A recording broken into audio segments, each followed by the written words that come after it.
It's an absolutely greedy day in the world of Magic the Gathering. It's just been revealed that in 2023, the price of Magic cards is going to more than double when it comes to buying standard sets. And if that wasn't crazy enough, on top of that, we also have a very strange cell phone Magic card to talk about. Magic. I am a wizard! History. I'm an old wizard! The Magic Historian. My bones hurt. Greetings, owners of fine luxury cardboard rectangles, my friends. I hope the day finds you well because we have gathered for another installment of Mega Magic News. We have Ultra Greed. We have crazy cell phone magic, which, we'll put that off to the side because the main story is the massive price increase that's coming for Magic the Gathering. And this isn't some speculated stuff. This isn't some rumor. This is based straight up on numbers provided by Wizards of the Coast and their own pricing. So, to know what's going on underneath over at the company, you have to remember that Hasbro has given this edict to their shareholders saying, yo, we're gonna crank our profits, we're gonna push them up by 50% in 3 years, which is pretty close to their whole 100% increase over 5 years. Now here's the problem, right? Magic the Gathering represents a huge part of their profits. Like one of every $3 that Hasbro expects to bring in comes from Magic. So 50% more dollars gotta come in, 50% more dollars gotta come from Magic. And that's what we're seeing with this change specifically in Standard, with March of the Machines Aftermath. Now, if you don't understand the placement of this, here's how 2023 is gonna look. We're gonna start out with Phyrexia All Will Be One, which is looking pretty spicy so far, right? Then we're gonna move into March of the Machines, which is another standard set that comes out after it on the normal release schedule. But that's where things change afterwards. We get March of the Machine Aftermath. This is a brand new product. This is what's known as a micro set, and it is essentially another set being shoved into Standard. This is a premier style set. Everything in it will be Standard legal, which makes it a very odd duck. What Wizards is doing is kind of wild to me. We've already seen the amount of stuff that they're pushing into sets, right? If you look at the Brothers War, I decided I was going to collect that, and man, there are a ton of different variants and things that you need to track down, right? What used to be maybe a 250 card set has ballooned out to 400 or 500 cards, and Wizards obviously wants to sell more product, but there's only so many different variants they can cram into something. If you don't know what I'm talking about, look at Phyrexia All Will Be One. There are, 6 different versions of Elish Norn, or is it 7 with the oil slick version? Either way, they're making tons of different variants, and it seems like they've probably milked that well about as much as they can. So now they have to turn to other ways to make money. So what do? Well, we're going to put another set out. We'll put it into Standard so it's Standard legal. And remember, Wizards has got a keen eye on Standard right now. One of the VPs came out and said to us, yo guys, what's going on with Standard right now?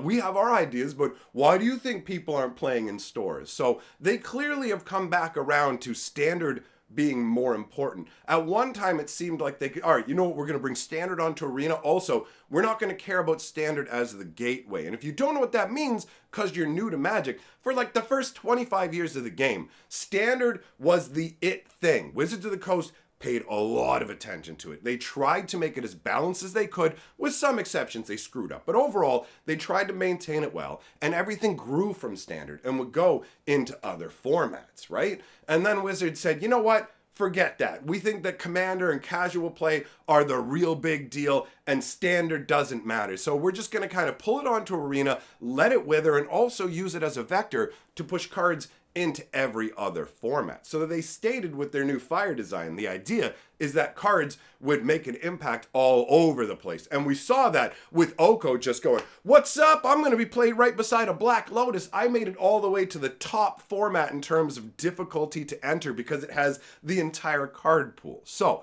they've succeeded in that regard. But it damages Standard. It makes Standard nightmarish, where you have a whole bunch of crazy powerful cards because they have to be. Standard can't be as powerful as these old formats, but to have cards that hit those old formats, they have to shove that power into it. So they really went wild just going, all right, let's see what happens when we screw around with Standard. And to me, I don't think they're pulling back here at all. I don't think they're going, yo, we need to fine tune this and bring Standard back to a balance level. I think the days of Standard being considered the proper growth vector is over forever, and that Wizards of the Coast will never return to it. And I'm wondering what the face of things are going to look like going forwards, because the March of the Machines Aftermath product, the way that it's broken down, it's hugely expensive compared to just its predecessor. So I did a mathematical breakdown using prices provided by Wizards of the Coast and using March of the Machines and March of the Machines Aftermath for a price breakdown. Now, March of the Machines collector booster boxes are $291 at time of this video coming out. Now, Wizards does sales and that price may vary, but for the point of today, $291 for a collector booster box. It's crazy to me that this level that we're about to talk about, we're going crazier from here. Like, the fact that collector booster boxes exist in the first place is wild. But here's what a March of the Machines collector booster box is. 12 booster packs, 15 cards per pack with a foil token, 5 cards that are rare or higher, so a rare or mythic rare, and 10 to 12 foils, right? Those are the important points for the details of our story here. Now, when you break down the amount of cards that are in that box to the cost per card, when you get a March of the Machines collector booster box, you are paying $1.62 per card, which is pretty wild to start with. But, you're getting your foils, you're getting your collector stuff. We're all accustomed to that. Think about that for a second. We are accustomed to this level. I mean, this is higher than the ones before, but it's closer, right? It's closer than we're about to go with this March of the Machines Aftermath insanity. Okay, so sit down, friends. Sit down. This is going to blow your mind, all right? Now, the price of the booster box is only $240. So you're going to go, whoa, hold on. I thought you said prices were about to go crazy and double and triple. Why are you spreading lies on the internet if we're going from $290 to $240? Well, let me tell you what you get for your $240, friends. Are you sitting down? Because again, you're probably going to want to be. $240 gets you the same 12 boosters. Now, what's inside those boosters? Well, instead of 15 cards and a token, you get six cards. Six cards and a token. And instead of 5 cards of rare hire, you get 4 cards of rare hire and 2 uncommons.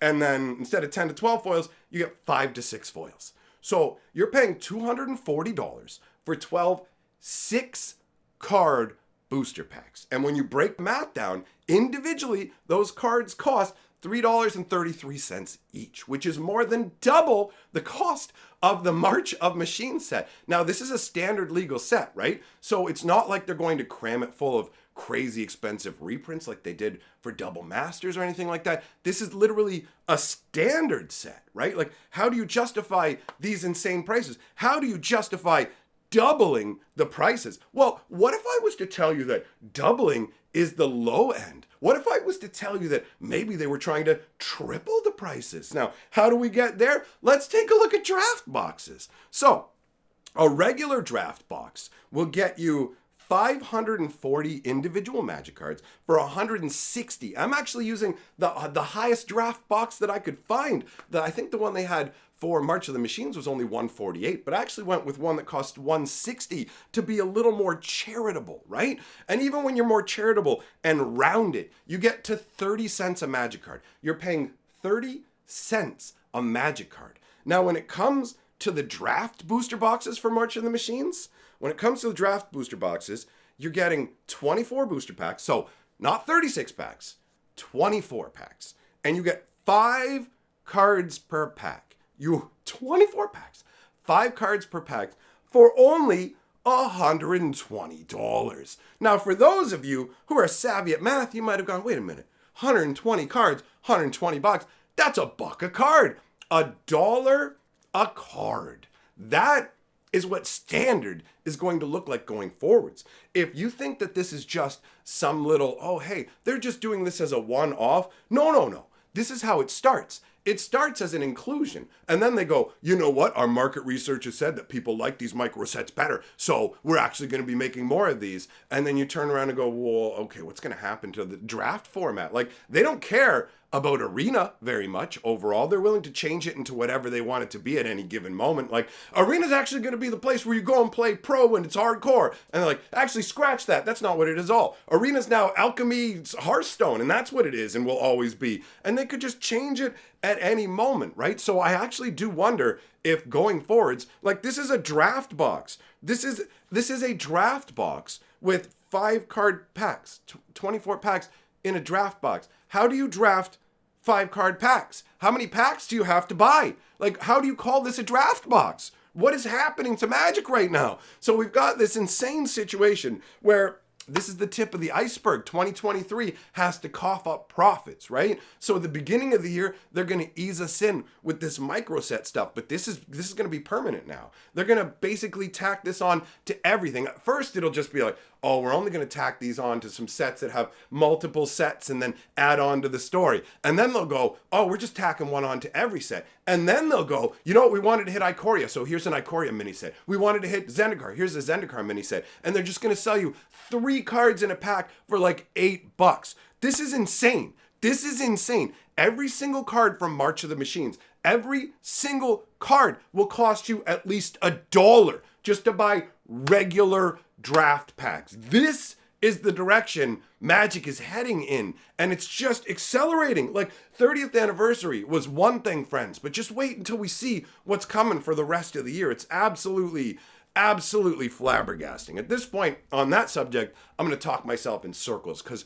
after doing the math, I just stared at the paper for a while going, what do I don't like being the bearer of bad news, friends, but this is what are you supposed to do? You got to talk about it. If you don't talk about it, nothing happens, and nobody's aware. People, hey, I'm going to go ahead and put in my pre-orders, not even realizing that I'm going from getting 180 cards in my collector box to 72 cards. Well, I'm getting a deal. It's $50 off. No, you're getting hosed, son. You're getting hosed hard. Now, let's talk about crazy cell phone Magic cards. Let's get it up on the screen. This is Andrios, the Roaming Explorer. This is a Heroes of the Realm card, friends. So these are specially made for Wizards of the Coast employees and are ultra rare. In some cases, these can sell for tens of thousands of dollars. They each have one of the people who worked on the game's name put on them. So each one is individually unique, right? Now this one is Andrios the Roaming Explorer, and this is a lot of fun.